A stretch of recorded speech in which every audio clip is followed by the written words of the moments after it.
You ask Tiger to solve. This deals with linear equations with one unknown. The final result is r equals 5. Let's solve it step by step. Group all r terms on the left side of the equation.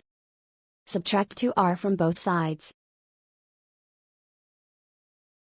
Group like terms. Simplify the arithmetic. Group like terms.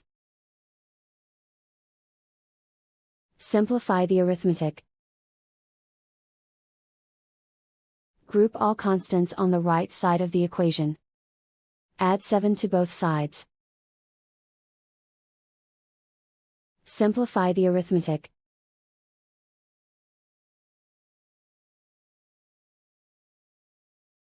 Isolate the r. Divide both sides by 5. Simplify the fraction. Find the greatest common factor of the numerator and denominator.